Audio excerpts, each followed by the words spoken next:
ठीक है, अभी शुरू हो गया। चलिए, गुड इवनिंग दोस्तों, स्वागत है आप सभी का सफलता इस पर। ये पेपर 1 की आज तीसरी क्लास है। टॉपिक है रेशो प्रोपोर्शन, यही चल रहा है अभी।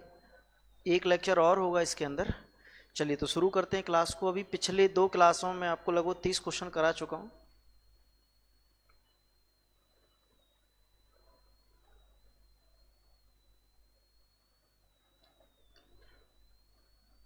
आखिरी क्वेश्चन मैंने ये डिस्कस किया था आपसे।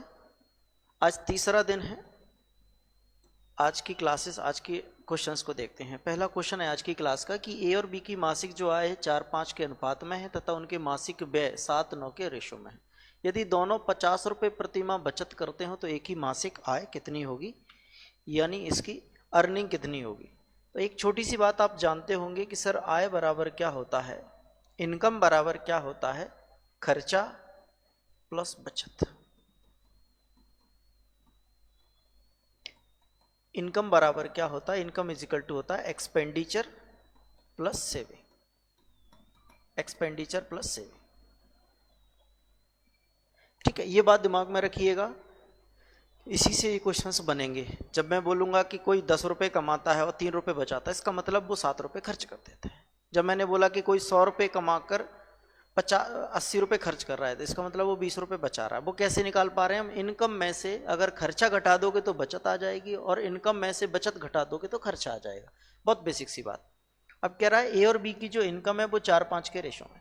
क्वेश्चन पर ध्यान दिया करो कि हमसे पूछा क्या गया, उनसे आपसे पूछा गया है कि इनकी इनकम क्या होगी। तो इनकम को ही कुछ मान लीजिए। तो मैंने मान लिया कि सर पहले वाले की इनकम 4x है, दूसरे वाले की 5x है, और अगर प्रत्येक की बचत 50 रुपये, और मैंने क्या किया, इनकम में से बचत को घटा दिया, आय में से बचत को घटा दूं तो क्या खर्चा आ जाएगा। ऐसा क्यों किया, क्योंकि मुझे खर्चे का रेशो दे रखा है। व्यय मतलब एक्सपेंसेज, खर्चा, खर्चे का रेशो दे रखा है। तो हमने कहा कि 50 रुपये इसके घटा दो, ये भी बचाता है, इसके 50 घटा दो, तो इनके खर्चों का रेशो आ जाएगा जो क्या है 7:9 या 7/9।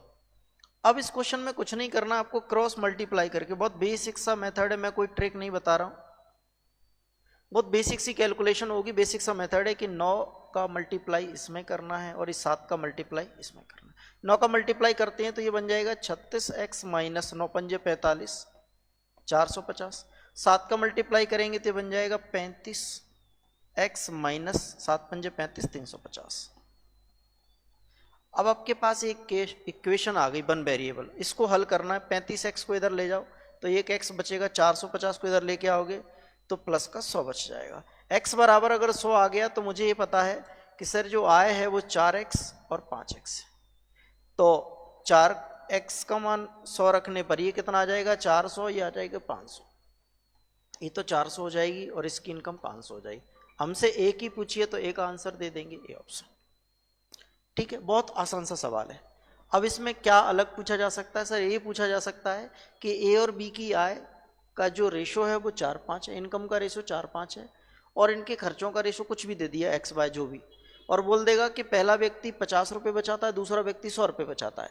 तो हम क्या करेंगे, यहाँ पर पहले वाले में से 50 बोला है तो 50 माइनस करेंगे, दूसरे वाले की इनकम में से जितनी बचत बोली उतनी माइनस करेंगे। तो ये बात हमको याद रखना है कि सर आय में से जब भी हम बचत घटाते हैं तो खर्चा आ जाता है, और ऐसा हमने इसलिए किया क्योंकि हमारे पास 2 रेशो थे, इनकम के और एक्सपेंडिचर के। अगर बचत का रेशो दिया होता तो हम खर्चा घटा देते। क्लियर है भाई बात। चलिए आगे बढ़ते हैं। जी सर।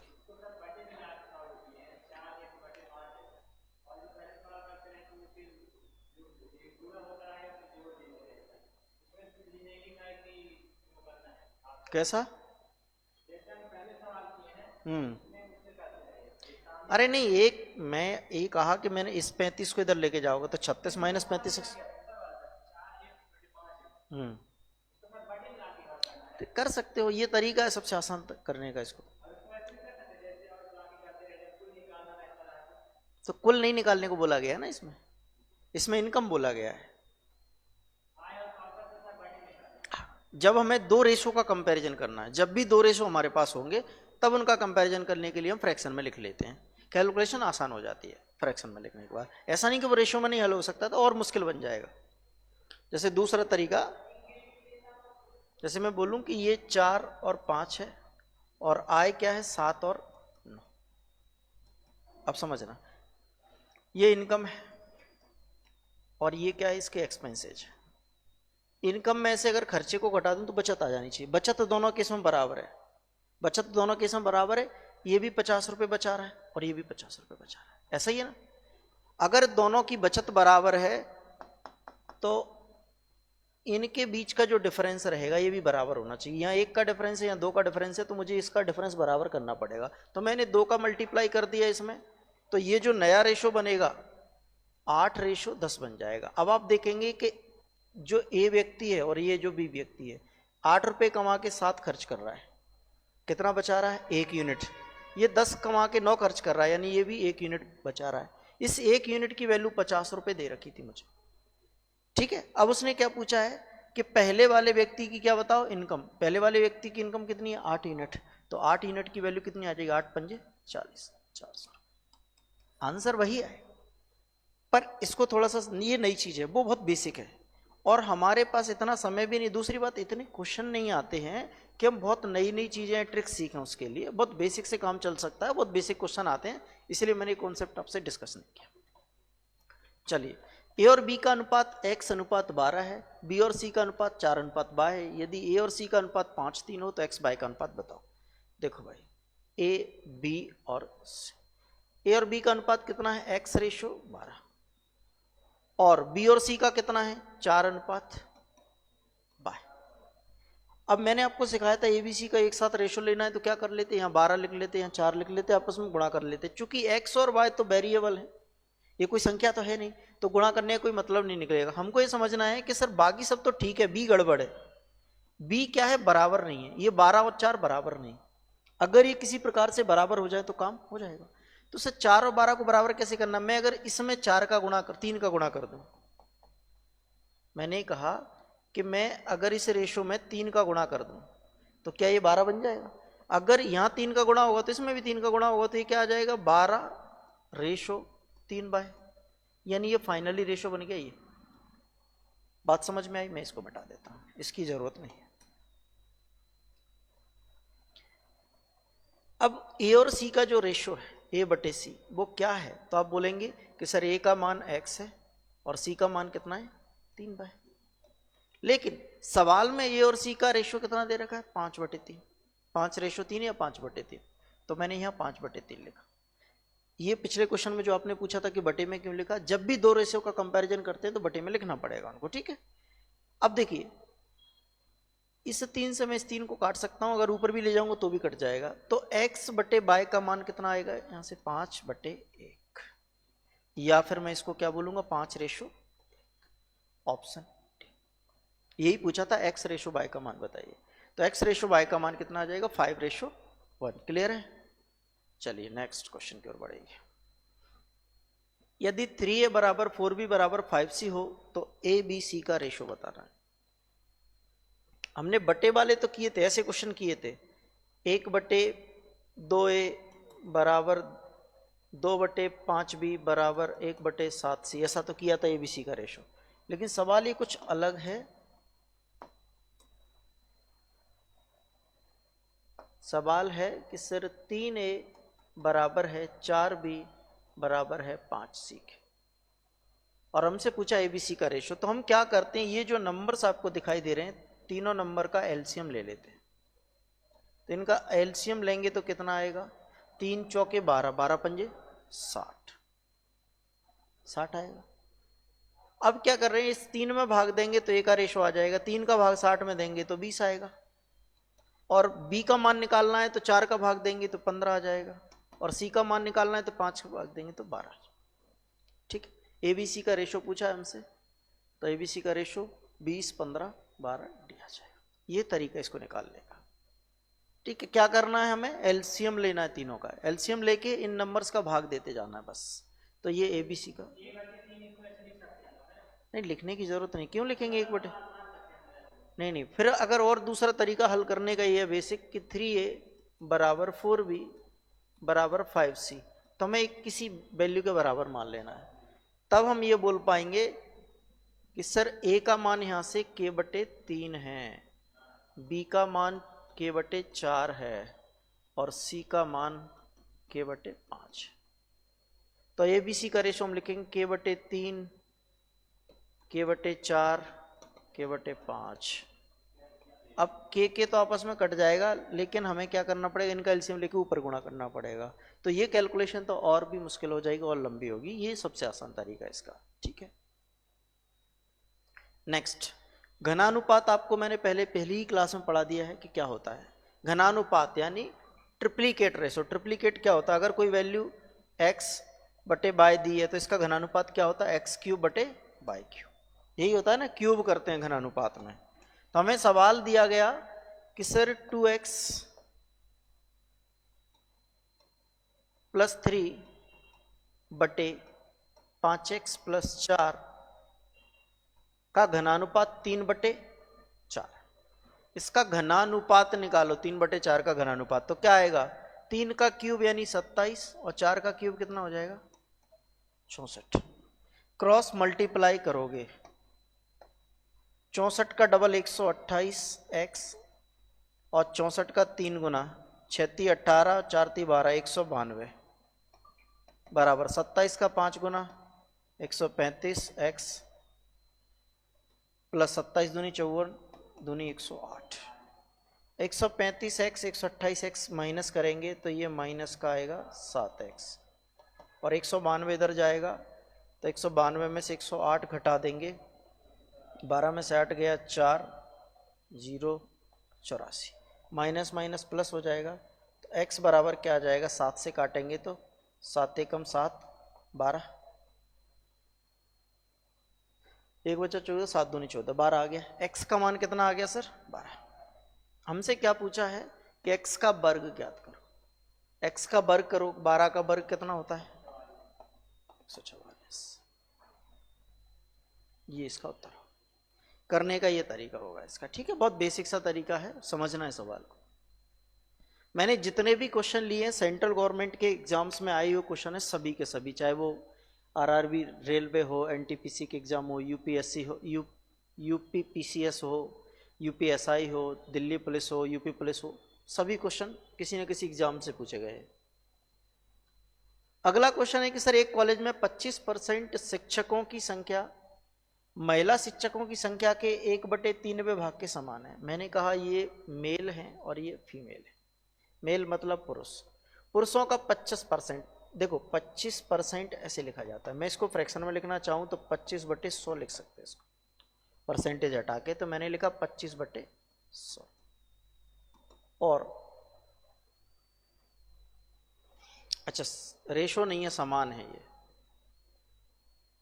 मेल का 25% यानी 25/100 किसके बराबर है, फीमेल के 1/3 के बराबर है, 1/3 के समान है। तो 25 से 4 बार कट गया, यहाँ तो 4 है। अगर मैं f को यहाँ ले आऊँ m/f तो ये 4 ऊपर आ जाएगा, 4/3 आ जाएगा, यानी 4:3। ये ऑप्शन में आपको आंसर दिख जाए, ठीक है। हालांकि यूजीसी नेट में बहुत छोटे छोटे क्वेश्चन पूछे गए, जितनी भी बार क्वेश्चन पूछे गए बहुत आसान आसान क्वेश्चन आते हैं। हम उससे 10 क्वेश्चन आते हैं पूरे मैथ्स और रीजनिंग से मिलाकर। किसी टॉपिक से कभी आ जाएगा, कभी नहीं भी आएगा, एक भी सवाल ना इस टॉपिक से हो सकता है इससे एक सवाल आ जाए। चलिए अगला सवाल है कि 1/4 रेशो 5/9 रेशो 7/12 का डिफरेंस में जो डिफरेंस है वो सब बड़ी संख्या और छोटी संख्या का 180 है। तो तीनों संख्याओं का योग बताना आपको।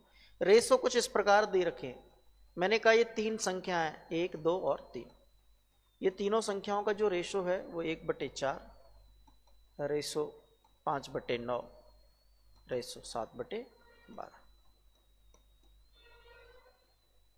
अब सर ये रेशो सही नहीं होता है, जब तक सही नहीं होगा तब तक इनके हर खत्म ना हो जाएं, डिनोमिनेटर खत्म ना हो जाएं। तो कैसे करेंगे सर, इनका हमें एलसीएम लेना है। तीनों का एलसीएम लोगे तो कितना आ जाएगा, 12 9 4 का 36 आ जाएगा। क्या 36 4 से भी डिवाइड होता है, 9 से भी होता है, 12 से भी होता है, इससे छोटा नहीं आएगा, है ना। जितना एलसीएम आ जाए उतने का इसमें मल्टीप्लाई कर दो सर। ऐसा इसलिए कि काट सकता है इसको। तो हमने कहा इस पहली संख्या का रेशो 4 से काटने पर कितना आ जाएगा, 9। 9 से काटेंगे कितनी बार, 4 बार।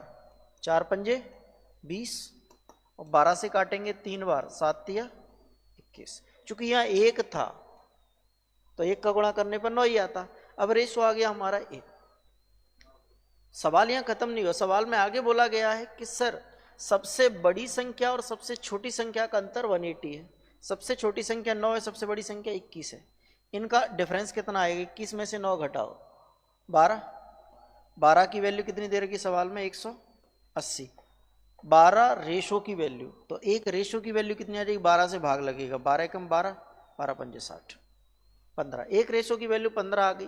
तो उसने पूछा है find the sum of all 3 numbers, तीनों संख्याओं का योगफल बताइए। तीनों संख्याओं का योग कितना? 21 और 9 30, 30 20 50। तो 50 की वैल्यू कितनी आएगी? 15 5 75, 750। 750 बी इज द राइट होता है।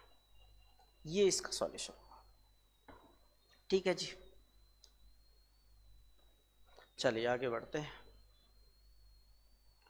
क्वेश्चन पढ़ेंगे।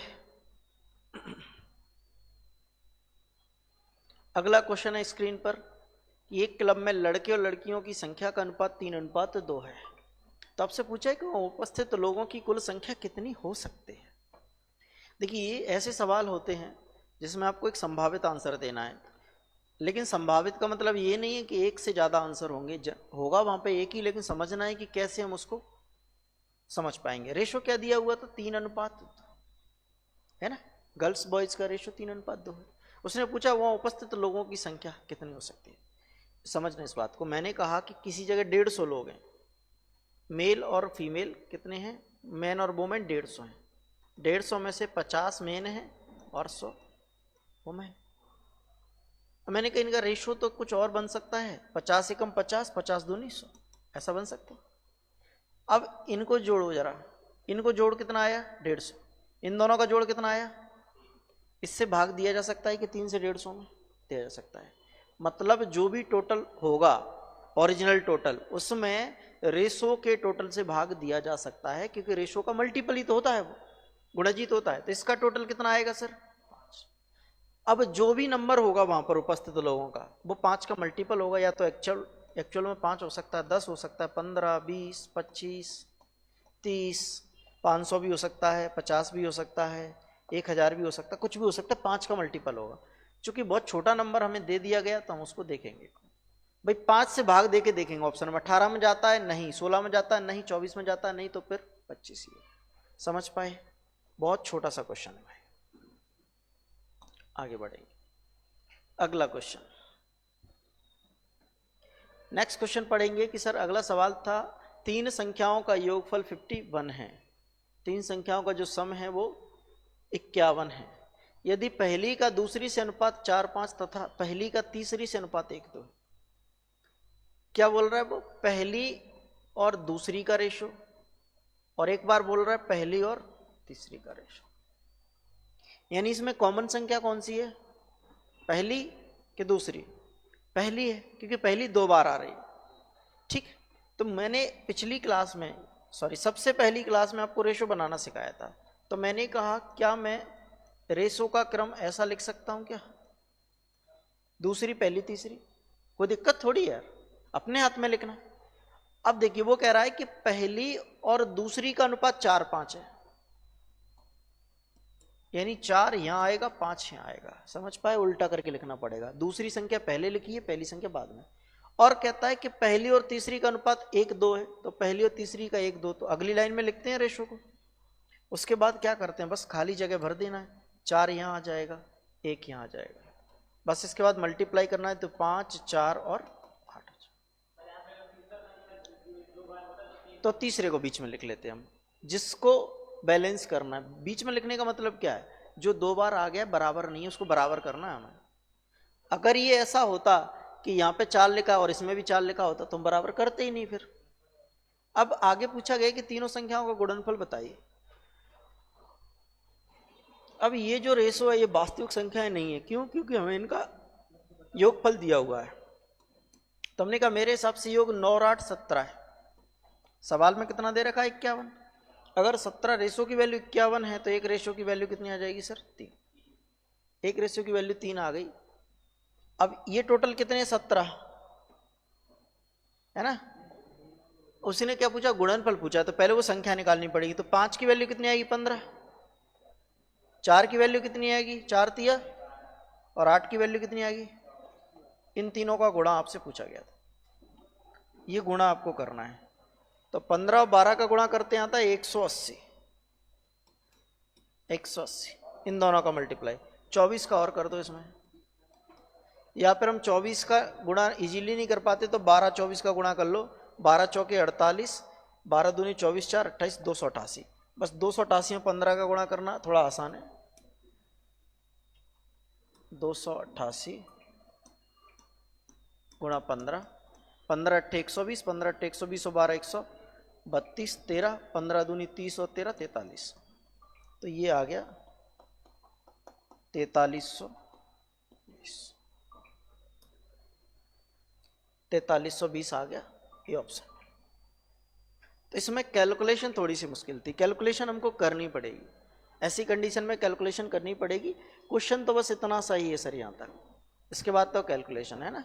कैलकुलेशन हो सकता है मुश्किल आ जाए, इजी आ जाए, वो क्वेश्चन के ऊपर डिपेंड करेगा। 3 संख्याओं का अनुपात 3, 2, 1 है और उनके योग का आधा 72 है, तो सबसे छोटी संख्या का वर्ग बताइए।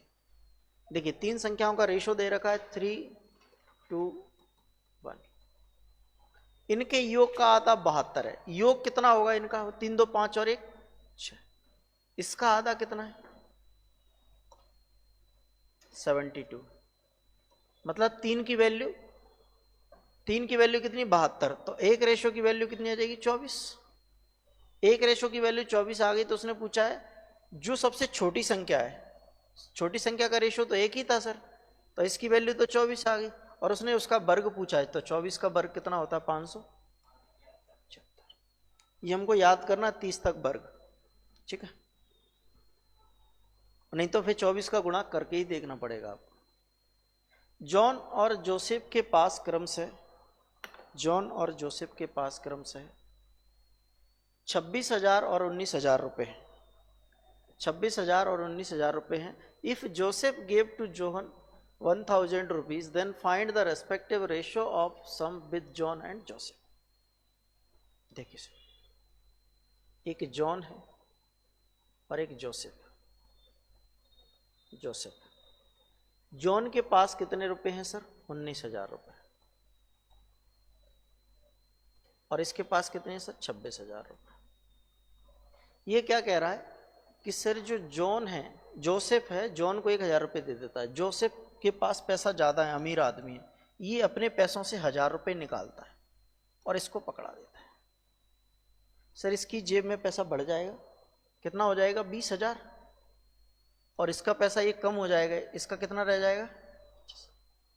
हमें रेशो बताना, 0 0 तो कटी जाएंगी सर। उसने कहा अनुपात बताओ, तो 5 चौके 5 पंजे 4:5, 4:5। आसान क्वेश्चन है। हर क्वेश्चन आसान होता नहीं, आसान थोड़ा बनाना पड़ता है, कैलकुलेशन को समझना पड़ेगा, तरीके बदलने पड़ेंगे अपन। ऐसा नहीं है ये देगा कहाँ जाएगा पैसा, समझ पा रहे हैं हम कि 1,000 ये देगा, इसका कम होगा, इसको दे रहे हैं तो इसका बढ़ जाएगा, इसको देगा तो इसका पैसा बढ़ जाएगा सर। ऐसा एक क्वेश्चन मैं और कराता हूं आपको।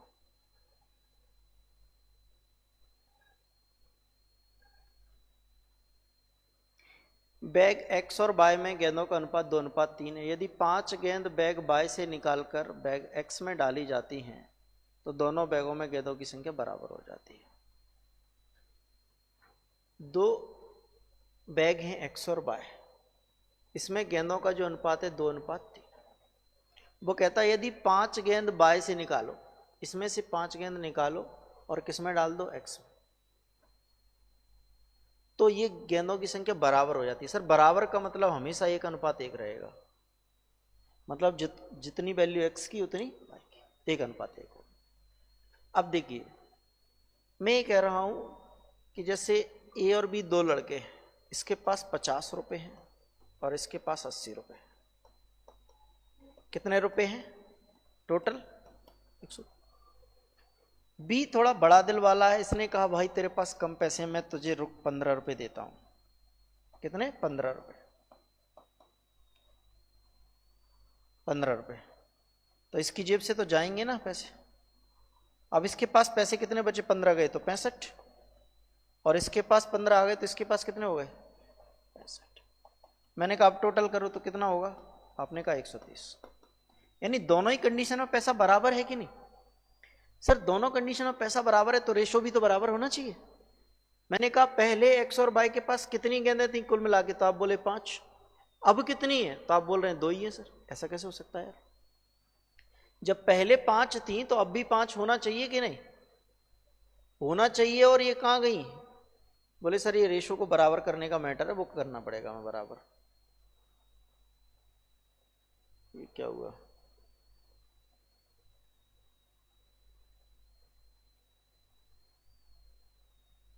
ये सवाल कहाँ चला गया यार।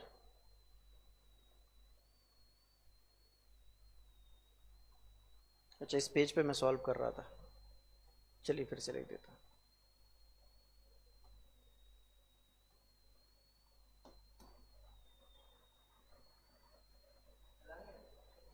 चलिए कोई बात नहीं, x और y 3 और 2 और 3 के अनुपात में, जब इसने 5 दे दी इसके थैले में डाल दी तो ये 1:1 हो गया। तो मैंने ये कहा कि के पास पहले 5 थी अब कितनी है। सर ऐसा नहीं हो सकता, गेंदें तो बराबर रहेंगी, टोटल तो बराबर रहेंगी, चाहे तो आप इस जेब में रख लो चाहे इस जेब में रख लो, दोनों मतलब चाहे तो बाय रख ले गेंदों को चाहे एक्स रख ले, किसी के ही पास रहे, टोटल मिला के 5 है। ये बाहर से नहीं लेकर आ रहे। कब अलग होती, जब ये बोलता कि एक्स को सर किसी और ने दी गेंदें, ये तो एक्स ने बाय ने अपनी जेब से निकाल के इसको दे दी, चाहे एक्स इसको दे दे। ये 2 है ये 5 है, तो सर इनको बराबर कैसे किया जा सकता, इसमें 5 का गुणा कर दें हम और इसमें 2 का गुणा कर दें, 10-10 बन जाएगा। तो नया रेशो क्या बनेगा, वो नया रेशो लिखता हूं मैं, इसको हटा दूं, इसकी तो जरूरत नहीं है। 2 का गुणा करेंगे तो ये 4 बनेगा और ये 6, 5 का गुणा करेंगे तो ये 5 बनेगा और ये। अब आप यहां से ध्यान से देखेंगे तो आप देख पाएंगे कि सर बाई के पास 6 थी, अब कितनी रह गई 5। एक्स के पास पहले 4 थी, अब कितनी हो गई 5। इसकी एक चली गई, इसमें एक जुड़ गई, रेशो में घट्टा बढ़ी हुई है। इसका एक रेशो कम हुआ बाय का और इसका एक रेशो बढ़ा। ऐसा क्यों हुआ, एक रेशो का जो बदलाव हुआ वो क्यों हुआ, क्योंकि 5 गेंदें इसने दी और उसने ली। तो एक रेशो की वैल्यू अगर 5 बॉल है तो उसने पूछा है कि अब प्रत्येक गेंद में, प्रत्येक बैग में गेंदों की संख्या कितनी है, 5 रेशो। तो 5 रेशो की वैल्यू सर कितनी आएगी, 25 गेंद। तो इसका उत्तर होगा 25 डी, इसका उत्तर हो जाएगा 25 डी ऑप्शन। चलिए वापस चलते हैं।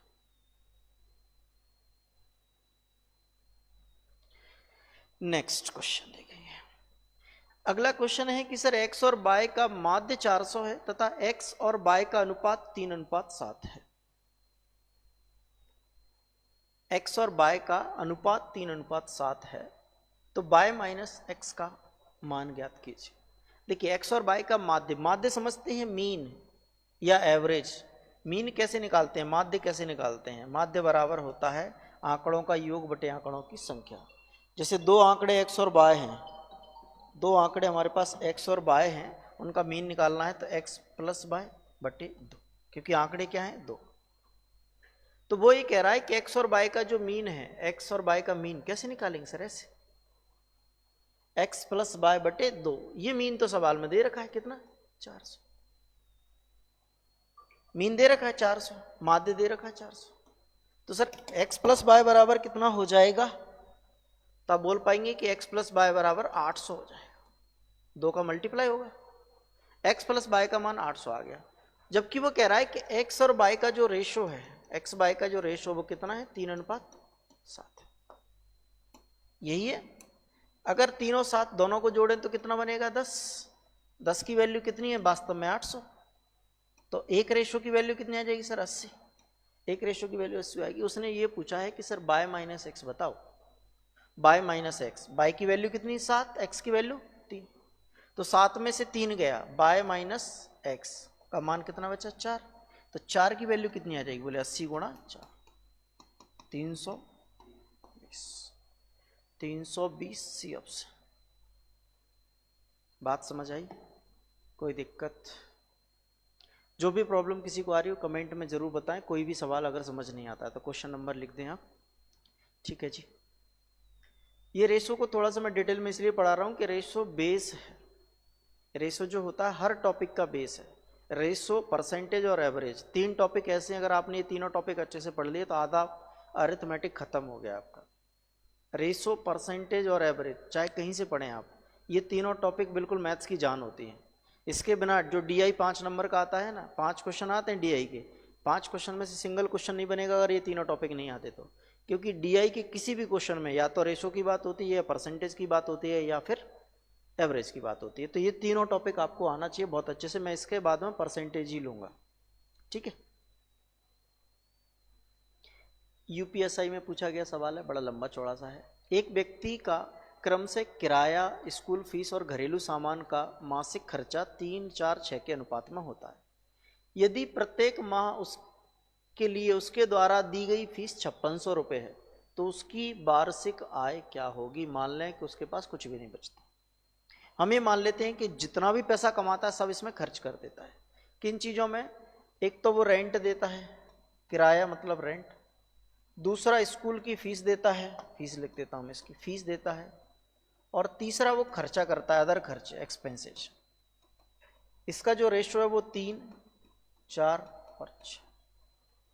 वो बोल रहा है कि सर मंथली उसका जो फीस है, फीस पर पैसा जाता है वो 5600 रुपये है मंथली फीस पर। 4 यूनिट की वैल्यू सवाल में कितनी दे रखी है? 5600। 4 से अगर मैं इसको भाग दूंगा तो क्या ये 1400 आएगा? 14 चौके 56 होता है, मतलब ये 1400 गुना है। तो हर एक खर्चा 1400 गुना होगा कि नहीं? अगर 4 रेशो की वैल्यू 5600 तो एक रेशो की वैल्यू 1400। इसको लिखना मतलब हाथ कम चलाइए, कम से कम चलाइए। पेन फ्री सॉल्यूशन तभी कर पाएंगे जब इन बातों को हम समझ पाएंगे। लिखने की जगह हर चीज को लिखना नहीं होता है। 14 चौके 56, तो 3 का मान कितना होगा? 4200। और 6 का मान कितना होगा? 8400। 14 पंजे 70, 14 चिंके 84। 14 का पहाड़ा भी आना चाहिए। अब वो कह रहा है कि उसकी वार्षिक आय कितनी होगी। ये सर कैसी आय? मंथली आय। ये कैसी, कौन सी आय? मंथली। मैं इन तीनों आय को जोड़ देता हूं, ये मंथली है। इसको मैं जोड़ दूं तो ये कितना हो जाएगा? बोले 00, 8, 4 और 6 10, 10 और 2 12, हासिल के 1 9, 9 5 14, 14 4 18, 18,200 मंथली आय है। भी भाई ये सब आय तो है उसकी, क्योंकि जितना वो कमाता है इन तीनों चीजों पर खर्च कर देता है। स्कूल की फीस भर देता है, रेंट भर देता है और अन्य खर्चों में दे देता है। कुल मिला के महीने का 18,200 कमाया और इसमें भर दिया। क्योंकि ये बात लिखी है कि मान लें वो कुछ नहीं बचाता है, वो बचत नहीं करता है, केवल खर्चा करता है। अब ये मंथली है, हमें निकालना है वार्षिक। तो वार्षिक के लिए क्या करना पड़ेगा? 12 का मल्टीप्लाई कर दो, 2 जीरो तो रहेंगी साथ में। 12 दूनी 24, 12 अट्ठे 96, 96 2 98, 12 एकम 12 और 9 21, 2,18,400। 2,18,400 इज द राइट उत्तर। कहाँ है ये सर? बी ऑप्शन में। इस प्रकार से इनको करना है। क्वेश्चन देखने में आपको भयानक लग सकता है, बड़ा लग सकता है, लेकिन इतना मुश्किल सवाल नहीं होते, बहुत आसान है। बस ध्यान से, पेशेंस के साथ पहले सवाल पढ़ना है। किसी भी सवाल को करने की सबसे सही अप्रोच होती है कि सबसे पहले सवाल को पढ़ना। पढ़ने के बाद ये समझ में आ जाना चाहिए आपको कि क्या पूछा गया है और क्या दिया गया है। तो जो पूछा गया हमें वो निकालना है, और वो निकालना है उसके लिए अप्रोच क्या होनी चाहिए वो मैं आपको बता रहा हूँ। हर सवाल की जैसी अप्रोच होगी वैसा हम मेथड या अप्रोच यूज करेंगे जो जल्दी हमारे सवाल का उत्तर दे दे। एक व्यक्ति अपनी 8600 रुपये की धनराशि को 5 पुत्रों, 4 पुत्रियों और 2 भतीजों में बांटता है। यदि प्रत्येक पुत्री, पुत्र और भतीजे, सर किस किस को देता है? पुत्र को देता है, पुत्री को देता है और भतीजे को। आगे बोला गया है कि यदि प्रत्येक पुत्री प्रत्येक भतीजे से 4 गुना पैसा प्राप्त करे और प्रत्येक पुत्र प्रत्येक भतीजे से 5 गुना पैसा प्राप्त करे। मैंने ये मान लिया कि सर भतीजा सबसे गरीब है, भाई वो दूसरा व्यक्ति है तो उसको सबसे कम पैसा दे रहे हैं। भतीजे से 4 गुना पुत्री को मिलता है, ऐसा लिखा है। पुत्री को भतीजे का 4 गुना, यानी अगर इसको 1 रुपये मिलता है तो इसको क्या मिलेगा? और प्रत्येक लड़के को यानी पुत्र को भतीजे का 5 गुना मिलता है। सर इसको 1 ही रुपये मिल रहा है तो पुत्र को कितना मिलेगा? 5 रुपये, ऐसा मिल रहा है। और उनकी जो संख्या है, किसकी? बच्चों की संख्या, पुत्र पुत्री और भतीजे, वो कितनी है सर? 5 पुत्र हैं और 4 पुत्री हैं, और भतीजे कितने हैं सर? 2। ऐसा ही कुछ। तो पूछा है कि प्रत्येक पुत्री का हिस्सा बताना है। पैसे कितने टोटल? 8600। अब देखो इसका हमें मल्टीप्लाई करना पड़ेगा, उसका उत्तर आप देंगे कि क्यों करना है। कि सर ये पैसा इनको इतना मिल रहा है, ये रकम मिल रही है इस अनुपात में, रकम का रेशो है, ये अमाउंट का रेशो है इनका, कि इसको 5 रुपए मिलेंगे तो इसको 4 मिलेंगे तो इसको 1 मिलेगा। और पुत्र 5 हैं, अगर एक पुत्र को 5 मिलता है तो पांचों को कितने मिलेंगे? 25 रुपए टोटल। 4 पुत्री हैं और प्रत्येक को 4 रुपए मिल रहे हैं तो इसको कितने मिलेंगे? 16। और 2 भतीजे हैं, 1 रुपए के हिसाब से 2 रुपए मिलेंगे। कुल मिला के अगर इसका मैं सम करूं तो 16 2 18, 18 5 23 और 20 53 हो रहा है। इतना ही हो रहा है क्या?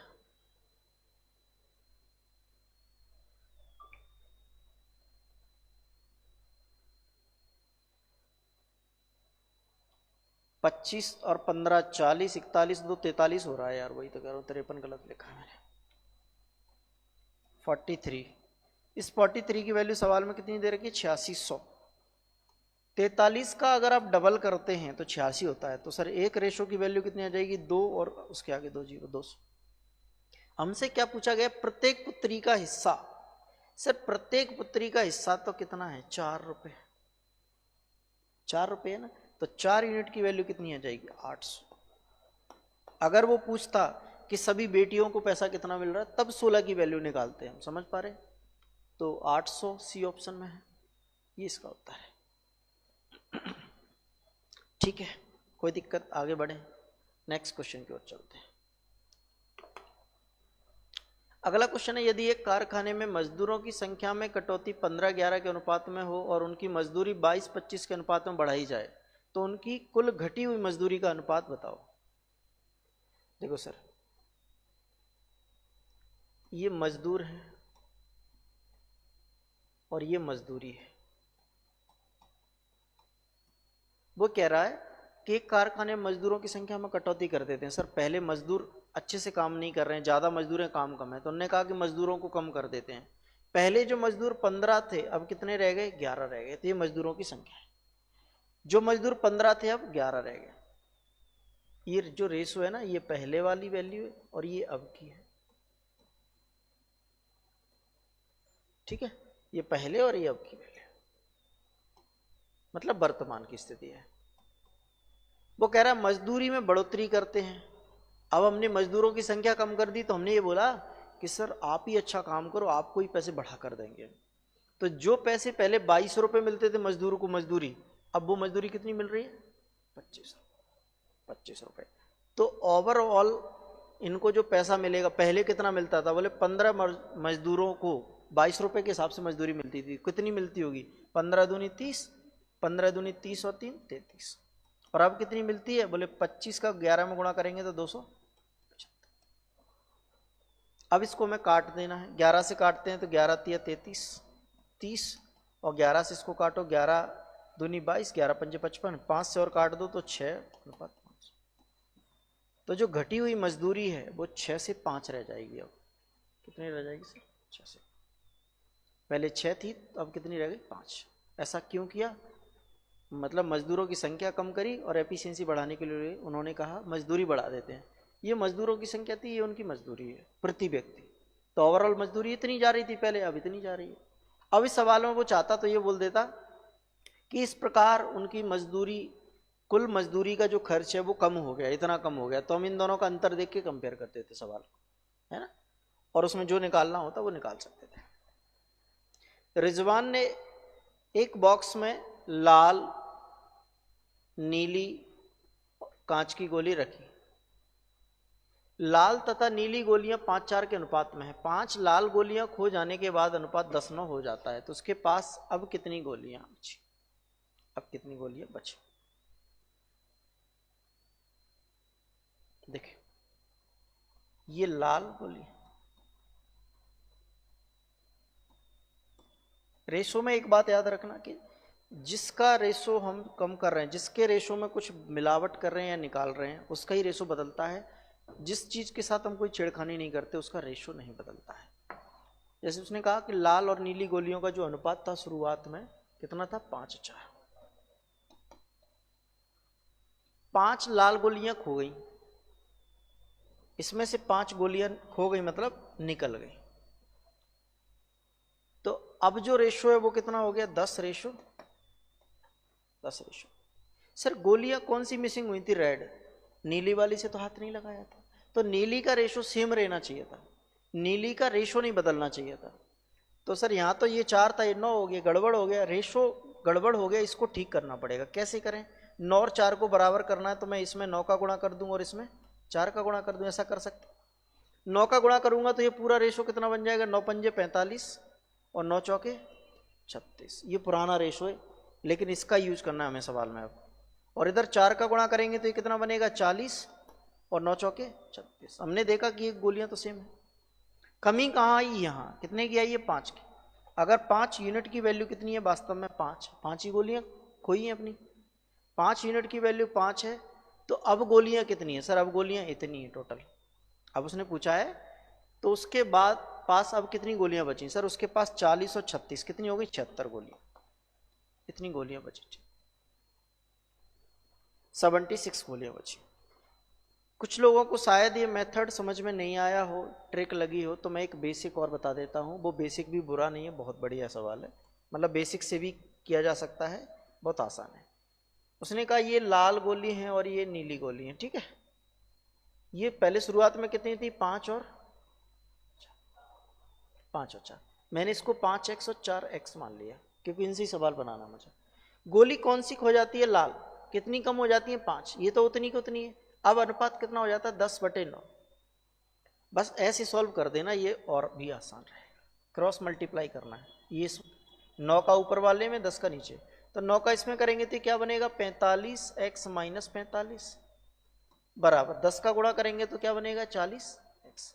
40 को इधर ले जाओ तो 5 बचेगा, 45 को इधर ले जाओ तो 5 की वैल्यू कितनी आ जाएगी, 5x बराबर कितना आ जाएगा, 45। 5x बराबर 45 आ गया तो x बराबर क्या आ जाएगा, 9 आ जाएगा। अगर मैं गोलियों की बात करूं तो गोलियां टोटल इतनी है ना, 4x और 5x, कितनी गोलियां, 9x, तो 9x की वैल्यू कितनी आ जाएगी, 81। वो कह रहा है खोने के बाद कितनी बची, तो खो कितनी गई है सर, 5 घटाओगे तो कितना आएगा, 76। मेथड ये भी अच्छा है, बुरा नहीं है, पर कुछ लोगों को लगता है ना कि ट्रिक से कैसे करेंगे या फिर और कोई शॉर्ट तरीका हो, तो ये भी अच्छा तरीका है, वो भी अच्छा तरीका है, लेकिन हमें ये पता होना चाहिए कि कब रेशो को बराबर किया जाता है। इस कॉन्सेप्ट की जरूरत हमें बहुत सारी जगह पड़ेगी। जैसे हम कोई लिक्विड की बात करते हैं कि सर दूध और पानी का अनुपात इतना है, हमने इतने लीटर पानी मिला दिया तो अब रेशो ये हो गया, तो सर पानी मिलाएंगे तो पानी बढ़ेगा, दूध का रेशो नहीं बदलना चाहिए, तो उस केस में क्या करते हैं, जो नहीं बदल रहा उसको बराबर करते हैं। जैसे यहाँ पर नीली गोलियों की संख्या में कोई बदलाव नहीं हुआ था, तो इनको क्या कर रही हैं हम, बराबर। नेक्स्ट क्वेश्चन अच्छा ये मैंने पहले करा दिया, 46 देखते हैं। अगला क्वेश्चन है कि सर ABC अपने टेलीफोन के बिल का भुगतान 3, 5, 7 के अनुपात में करते हैं। ABC 3 लोग हैं, अपने बिल का जो भुगतान करते हैं वो 3, 5 और 7 के रेशो में करते हैं। ए पहले माह के बिल के लिए 400 रुपये का भुगतान करता है, बी ए 400 का भुगतान करता है, बी 560 का और सी 840 का। कुल मिला के कितना पैसा चुकाते हैं सर, 8, 9, 1, 10 और 8, 1800 रुपये पे आते हैं। तीनों लोग मिलकर 1800 रुपये भर। इनके खर्चे का रेशो तो यही है, 3, 5, 7। अगर मैं इस रेशो के सम की बात करूं तो ये कितना है, 7, 5, 12, 3, 15। 15 रेशो की वैल्यू कितनी है, 1800। इधर खर्चा इनका रेशो में कितना है, 15 टोटल, और वास्तव में कितना खर्च कर दिया, 1800। तो 15 रेशो की वैल्यू 1800, तो एक रेशो की वैल्यू 15, 1 15, 15 चौके 60, 15 1 15, 30, 15 दूनी 30, 120 आ गया, 120 आ गया। एक रेशो की वैल्यू 120 आ गई। तो उसने क्या पूछा है कि सर ये बताओ कि सर बी को कितनी राशि का भुगतान करना पड़ेगा समायोजन करने के लिए, क्योंकि इनको पैसा तो बराबर बराबर अपने रेशो के हिसाब से खर्च करना है। कहने का मतलब क्या, एक रेशो की वैल्यू 120 आ गई, तो ए का जो खर्च है वो कितना आएगा, 12 तिया 36, 360। बी का कितना आ जाएगा, 12 पंजे 60, 600। और सी का कितना आ जाएगा, 12 सत्ते 84, 840। इतने इसने कितना भरा था, 360। मतलब इसको 360 देना था, इसने 400 भर दिया था। पर हालांकि इसके बारे में तो कोई बात की नहीं गई। बात किसके बारे में की गई, बी के बारे में। सर बी ने पहले पैसा दिया कितना था, 560, और इसको देना कितना है वास्तव में, 600। तो इसका जो डिफरेंस है वही समायोजन राशि है। उसने ये कहा है कि सर खाते के समायोजन के लिए बी को कितनी धनराशि का और भुगतान करना पड़ेगा। सर दोस्त यारियों मिलके तो कर दिया, लेकिन इसको वास्तव में 600 करने थे, इसने दिए कितने हैं, 560। तो 40 रुपए का भुगतान और करना पड़ेगा। D is the right Uttar, D इसका सही उत्तर हो जाएगा जी। ठीक है, आगे बढ़े, नेक्स्ट क्वेश्चन। अगला सवाल है कि 864 रुपए को एबीसी में इस प्रकार बांटा गया कि ए के हिस्से का 8 गुना, बी के हिस्से के 12 गुना है और वो सी के हिस्से का 6 गुना है। तदनुसार बी को कितना हिस्सा मिला। जब भी आपको सवाल हिंदी में समझ नहीं आए, अस्पष्ट लगता है, तो एक बार इंग्लिश जरूर देखें। इंग्लिश में लिखा है कि ₹846 is divided among A B and C such that 8 times of A share is equal to 12 times of B share. मतलब ए का 8 गुना बी के 12 गुने के बराबर है, and also equal to 6 time of C, और सी के 6 गुने के बराबर है, यानी ये तीनों बराबर हैं। और ऐसा क्वेश्चन हमने आज की पहली क्वेश्चन के साथ देखा था। वो ये कह रहा है ए का 8 गुना बराबर है बी का 12 गुना बराबर है सी का 6। ये आप आज जब क्लास शुरुआत की थी तब ऐसा ही क्वेश्चन लिया था हमने। मैंने कहा इनका एक्चुअल रेशो कैसे निकालेंगे आप, एलसीएम लेकर। तीनों का एलसीएम ले लो सर। 8 12 6 का एलसीएम कितना आ जाएगा, 12 नहीं आएगा, 24 आ जाएगा। 8 से भी भाग होगा, 12 से भी, 6 से। अब रेशो बताना है। ए का रेशो कितना आ जाएगा, 8 से भाग दोगे 24 में तो 3। बी का रेशो कितना आ जाएगा, 12 से भाग दोगे तो 2, और 6 से भाग दोगे 24 में तो सी का रेशो कितना आ जाएगा, 4। ये आ गया। अब वो कह रहा है कि इसके पास जो टोटल पैसा है वो कितना है, 864, और रेशो में कितना है इनके पास, 4 2 6 3 9। इस 9 यूनिट की वैल्यू कितनी, 864। तो एक रेशो की वैल्यू कितनी हो जाएगी, 9 9 81, 9 5 54 96। उसने पूछा है कि सर बी को कितना हिस्सा मिल गया, बी को कितना हिस्सा मिल गया। तो सर बी को तो 2 हिस्सा मिला है, तो 2 यूनिट की वैल्यू कितनी हो जाएगी, 8 दूनी 6 दूनी 12, 9 दूनी 18, 1 19, 192 रुपये। 192, 192, 192। कोई फर्जी सवाल नहीं मिलेंगे। जितने भी सवाल मैं इस प्रैक्टिस के दौरान लूंगा सब प्रीवियस ईयर एग्जाम में आए हुए क्वेश्चन होंगे किसी ना किसी में, ये जैसे सीजीएल मेंस में पूछा गया। ठीक है, तो कहीं जहाँ से भी जो भी सवाल लिए गए होंगे सबके सब फुली प्रूव्ड होंगे, जो पहले किसी ना किसी एग्जाम में पूछ लिए गए। चलिए आगे बढ़ते हैं। 2 संख्या इस प्रकार हैं कि एक का वर्ग दूसरे के वर्ग के 8 गुने से 224 कम है। यदि संख्याएं 4 3 के अनुपात में, एक संख्या ये दूसरी संख्या, इसका अनुपात 4 है और इसका 3 है। ये वास्तविक संख्याएं तो है नहीं। मैंने कहा कि कोई भी रेशो ओरिजिनल नंबर तो होता नहीं है, तो मैंने कहा एक्स एक्स मान लो, क्योंकि रेशो है, वास्तविक संख्या कुछ और होगी। एक्स इसलिए मान लिया कि इनके वर्ग करने हैं हमें, तो वर्ग करना आसान रहेगा। वो कह रहा है कि एक का वर्ग दूसरे के वर्ग के 8 गुने से 224 कम है। इसका वर्ग करेंगे तो इसका वर्ग कितना हो जाएगा, 16x स्क्वायर। इसका वर्ग करेंगे तो कितना हो जाएगा, 9x स्क्वायर। इसका वर्ग इसके 8 गुने से, इसका 8 गुना करो और इसका स्क्वायर करके इनमें जो अंतर करते हैं तो वो 224 आता है। तो हम इसको ऐसा लिख सकते हैं, 8 गुणा 9x square minus 16x square बराबर 224। बस इसको हल करना है। 8 में 72 बनेगा, ये 72x square minus 16x square बराबर 224। तो 16 जाएगा 12 में से, तो 12 में से 6 गया, 6 2 हो गया, ये 5 56 बराबर 224। 56 से काटोगे तो 4 बार कटेगा। x स्क्वायर बराबर अगर 4 है तो x बराबर क्या, 2 आ जाएगा। x का मान 2 आ गया तो वो संख्याएं बतानी है सर।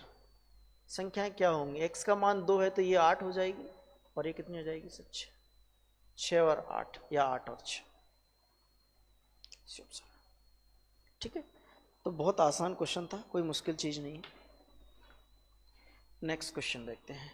एक खिलौना विक्रेता के पास सफेद, गुलाबी और नीली गेंद 3, 7, 11 के अनुपात में। गुलाबी गेंदों की संख्या सफेद गेंदों की संख्या से वह संख्या अधिक है जो कि 6 और 8 का गुणज है। देखिए सवाल सीधा सीधा ना देखिए, थोड़ा सा घुमा दिया गया। इसके पास 3 प्रकार की गेंदें हैं, कौन सी है सर? एक तो व्हाइट है, एक पिंक है, और सर कौन सी है? नीली, ब्लू है। इनका जो रेशो है वो कितना है? 3, 7, 11। ठीक, उसने ये कहा कि गुलाबी गेंदों की संख्या सफेद गेंदों की संख्या से उतनी अधिक है। हम देखेंगे कि गुलाबी और सफेद में अंतर है। सर सफेद 3 है, गुलाबी 7, डिफरेंस तो दिख रहा है हमें। इनका जो अंतर है वो कितना है रेशो में? 4। ये सवाल क्या कहता है कि कितना अधिक है? जो कि 6 और 8 का गुणज है। गुणज आप जानते हैं, मल्टीपल क्या होता है? जैसे मैं 6 का गुणज निकालूं तो 6 कम 6, एक गुणज। 6 का अगला गुणज 12, 6 का तीसरा गुणज 18, 6 का चौथा गुणज 24, 6 पंजे 30, 6 छक्के 36। ऐसे ही 8 का, 8 एकम 8, 8 दूनी 16, 8 तीय 24, 8 चौके 32। 6 और 8 का एक ही गुणज आ जाए, 6 चौके 24, 8 तिया 24। आप बोलोगे 24 के अलावा 48 भी तो होता है, 6 अट्ठे 48 और 24 तिया 48, 24 दूनी 48 होता है। सर गुणज तो बहुत सारे मिलेंगे, क्योंकि गुणज एक ऐसी टर्म है जो इनफाइनाइट होती है, पर हमें मिनिमम की बात करनी है। क्यों मिनिमम की बात करनी है? सवाल में भी बोला है कि न्यूनतम गेंदों की संख्या बताओ, मतलब मिनिमम बॉलों के नंबर्स बताने हैं हमें। तो मिनिमम की बात करेंगे तो हम सबसे छोटा मल्टीपल देखेंगे, वो क्या है? 24। 4 रेशो की वैल्यू बेटा 24, तो एक रेशो की वैल्यू क्या 6 आ जाएगी। एक रेशो की वैल्यू 6 आ गई तो उसने कहा गेंदों की न्यूनतम संख्या बताओ। सर मेरे हिसाब से रेशो में गेंदों की संख्या कितनी थी? बोले 3 और 7 10, 10 और 11 21। तो 21 की वैल्यू कितनी आ जाएगी? 6 का गुणा करो, 6 कम 6, 6 दूनी 12, 126। सी ऑप्शन में। ठीक, तो जब भी ऐसी संभावना वाले क्वेश्चन का आंसर पूछा जाए तो आप मिनिमम की ओर बढ़ेंगे। और ये बात उसने दे दी है पहले से कि न्यूनतम गेंदों की संख्या बताना है, तो हम भी न्यूनतम मल्टीपल उठाएंगे, न्यूनतम गुणज लेंगे, मिनिमम वाला ही गुणज लेंगे। गुणज तो बहुत सारे हो सकते हैं। अगला एक और सवाल है। सर दो संख्याओं ए और बी का अनुपात 5:8 है। यदि ए और बी प्रत्येक में 5 जोड़ा जाता है तो अनुपात 2:3 हो जाता है, तो ए और बी का अंतर बताइए। देखो ए और बी का जो रेशो है वो कितना है? 5:8 है। तो मैं ऐसा बोल दूं कि 5/8 है। अब इसमें ये एक्चुअल वैल्यू तो है नहीं, तो मैंने x मान लिया। वो कह रहा है कि प्रत्येक में 5 जोड़ दो। सर 5 जोड़ना है तो यहाँ पे 5 जोड़ दिया, यहाँ पे भी 5 जोड़ दिया। ऐसा करते हैं तो ये रेशो क्या बन जाता है? 2/3। बस क्रॉस मल्टीप्लाई करके जैसे पहले क्वेश्चन हल किए थे वैसे हल करना है। 3 का गुणा इसमें करेंगे तो ये क्या बनेगा? 15x + 15, और 2 का मल्टीप्लाई इसमें करेंगे तो ये क्या बनेगा? 16x + 10। 15 को इधर ले आओ तो x बचेगा, 10 को इधर ले आओ तो 5 बचेगा। x का मान 5 आ गया। x का मान 5 आ गया। वो कह रहा है ए और बी में अंतर बताओ। ए और बी में अंतर कितने का था? 3x का। तो 3x की वैल्यू कितनी हो जाएगी? 15। 15 कहाँ है सर? ये ऑप्शन है। इस तरह का एक और क्वेश्चन बन सकता है कि एक में कुछ जोड़ रहे हैं, दूसरी में कुछ और जोड़ दें। तो अलग अलग जोड़ना है तो भी प्रोसेस यही है, सेम जोड़ना है तो भी तरीका यही है करने का। जैसे कि अगला क्वेश्चन है कि सर दो संख्याओं का अनुपात 2:3 है। यदि पहली संख्या से 5 घटाया जाता है और दूसरी में 6 जोड़ा जाता है। पहले तो हम अनुपात देखेंगे क्या है? 2x और 3x। पहली में से 5 घटाया जा रहा है और दूसरी में 6 जोड़ा जा रहा है। ऐसा कर देते हैं तो वो अनुपात 5:12 हो जाएगा। कितना हो जाएगा सर? 5/12। बस क्रॉस मल्टीप्लाई करो और आंसर पा लो। 12 का गुणा करो, 12 दूनी 24x, 12 पंजे 60 बराबर 5 का गुणा करेंगे 5 तिया 15x, 5 छक्के 30। 15 को इधर ले जाओ तो 9 बचेगा, और 60 को इधर ले आओ, माइनस का इधर आके प्लस का हो जाएगा 90। तो x बराबर कितना आ जाएगा? 10। पूछा क्या गया है सर हमसे? आगे पूछा गया जब प्रत्येक संख्या में 8 जोड़ दें तो अनुपात क्या होगा। तो पहले हमें संख्याएं निकालनी पड़ेंगी। संख्याएं क्या होंगी सर, x का मान 10 आ गया तो ये कितनी हो जाएगी सर, 2x का मान 20 और नीचे क्या हो जाएगा 30, और सब में 8 और जोड़ दो, दोनों में 8 जोड़ के कितना हो जाएगा 28/38। ये 2 से कट सकता है तो इसका रेशो आ जाएगा 14:19, 14:, ठीक है जी, 14:19। तो ये थे आज के क्वेश्चंस, लगभग अपने 51 क्वेश्चंस कर लिए। लगभग 30 क्वेश्चन कल मैं और करा दूंगा। कल की क्लास में इस रेशो टॉपिक को कंप्लीट कर लूंगा। इसमें कुछ मिक्सचर का कंसेप्ट भी होता है, एक कॉइन्स वाले क्वेश्चन होते हैं वो रह गए हैं अभी, मिक्सचर का कॉन्सेप्ट है वो भी डिस्कस कराऊंगा। साथ में आपको पार्टनरशिप का एक कॉन्सेप्ट होता है ना, पार्टनरशिप, वो भी कल की क्लास में ले लेंगे। तो ये तीनों छोटे छोटे से कॉन्सेप्ट हैं, वो कल की क्लास में डिस्कस कर लेंगे। तो कल ये टॉपिक आपका कंप्लीट हो जाएगा, ठीक है। जो लोग अभी यूट्यूब पे क्लास देख रहे हैं उनको पीडीएफ नहीं मिल पाती है, तो पीडीएफ के लिए मेरा एक टेलीग्राम चैनल है, आप सर्च कर लीजिएगा मैथ्स विद ओपी राठौर, तो आपको वो टेलीग्राम मिल जाएगा। वहाँ पर सभी क्लास की लिंक मिल जाएगी, मैथ से रिलेटेड मेरे जितने भी लेक्चर आएंगे ये आर है ना। और इसकी जो क्लास की पीडीएफ होती है वो भी मिल जाएगी। अगर कोई टेस्ट होता है, जैसे वीकली हम टेस्ट लेंगे, तो टेस्ट भी आपको टेलीग्राम ग्रुप में मिल जाएगा, तो इसको ज्वाइन कर लीजिएगा आप। आज के लिए इतना ही, मिलेंगे अगली क्लास में। Thank you so much.